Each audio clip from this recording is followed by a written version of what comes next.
Okay, remember that they're changing my voice. I'm at a shopping center here in Morgan Hill, California. I made this paper while I was feeling sort of calm, righteous indignation.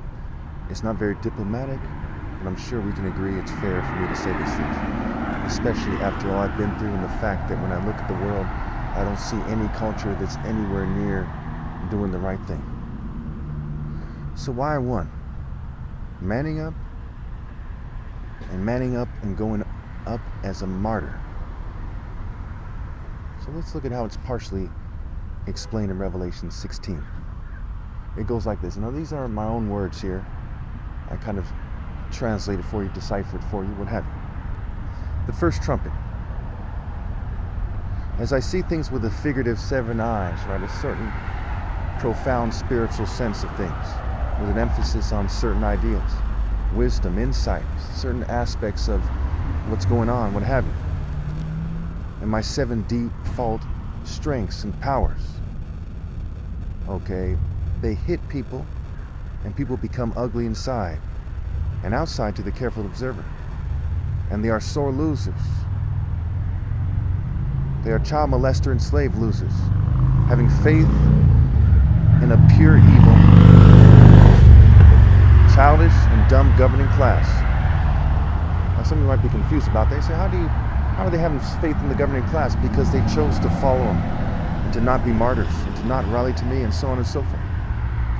They are in the repetition of being childish, selfish, wicked, and stupid, etc. They and their offspring are ruined, disgraced, put to shame, and confused. It is much better for people to not have kids. I say this because it's true, and no offense other than the offense that God intended. Second trumpet.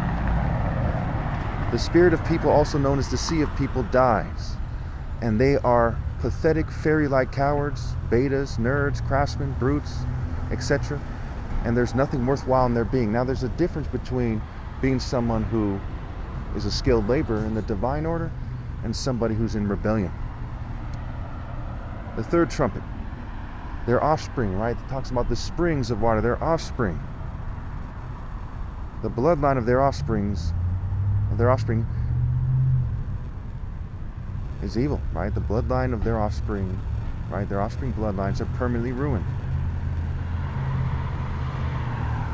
as they sacrifice them to the cowardly principles of the devil that rich whites, rich Jews, and rich LGBT people claim to have gotten from old witches and cult types in Africa through Babylon. Again, through Babylon, thousands of years ago.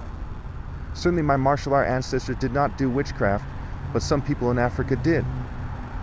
Africa is a diverse place. The forefathers and foremothers of the rich and the rebels screened out the righteous, and obviously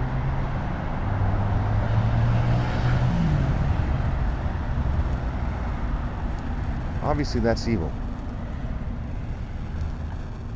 Only toxic, filthy, and hell-bound demonic trash will remain after my flesh dies. Now there's something to be said about, my parents are blameless obviously, so other than my parents, there's something to be said about my brothers with an emphasis on my little brother. Again, do not reproduce no matter what. All children born a bit after I die, or a bit before I die, or when I die, they're going to be evil. This is something that the governing class and the countless groups in the world worked together to make sure would occur, right? They worked together to make happen. Now, feel me a little bit. Let me just wrap this up quickly here. If you study people carefully, you'll see that I'm right. The fourth trumpet. The folly and wickedness of all outside the Royal African Falcon Top Martial Arts Order burns their souls intensely. And slipping into denial is childish and does not help them. They just get punished in a different way when that occurs, and then off to hell. They are made worthless, and only people who are like fanatic, racist, satanic, child-raping homosexuals would think otherwise. How they have treated me will forever come down on their heads. Cheating me is mistreating me. And cheating me out of my right to lead makes one an antichrist. The world has refused to repent. The fifth trumpet. The so-called important positions of the so-called leaders and important people, so-called important people of the world, have been made laughable. Their beta, powerless worms positions are laughable. They rule over effeminate cowards and angry, lesbian-looking, effeminate, so-called male knucklehead brutes. Even people on their own side laugh and mock their attempts to exert power over me. And they mock them for mocking me. Some try to seem more professional or normal, but they're all crazy lunatics in their own way. The sixth trumpet. As Babylon's system, right, their spirit, their waters are completely void of anything worthwhile. The essence of Babylon's system became empty. And it made these cowardly, wannabe pretty boy prince spirits, and their so-called mage spirits, their laughable leaders and their weirdo spirits, even more pathetic. And then they gathered the souls and the spirits of all those outside of the divine order for war against God and I, though many do not see it that way. And it says that I come like a thief in the night, because they're not prepared, because there's more than one way Christ tramples the wicked. They trample each other, like in the end of Revelation. So we see the seventh trumpet. The spirits of the righteous trample the wicked, and they cause a figurative earthquake to occur. And we see the lightning and the thunder stands for the flashing spears of the righteous, the flashing spears and swords of the righteous. We see that talked about in Habakkuk, Joel, Nahum, and Job. And they cause me to have these stupid slips on my words, They fume me when I'm not sending some kind of code or something.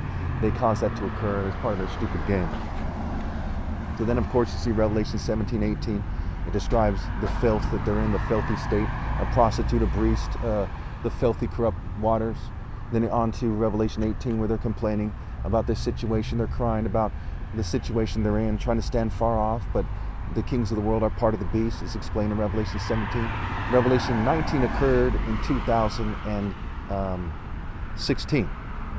I maintain my stance on that. It's the only way to make sense of the ending of the Bible, is that me and my glory occurred in 2016. What you're seeing now is people burning each other and burning themselves with the fire of wickedness, which happens after Revelation 19, in chapters 20 or 21 or so. In chapter 22 it says, I'm the root and offspring of David, and that's why that occurred. Right? The birds, which are connected to the wind and the wings, right? The word wings is like the word winds. And it's also like the word wins, because I won. The angels by default win. God is going to win. It's God's universe. God is God, and so on and so forth. So those who are dumb enough to rebel against God, they suffer the consequences and they're marshaled to hell. And so hopefully this helps you a little bit with Revelation 16 to help you understand what it's getting at.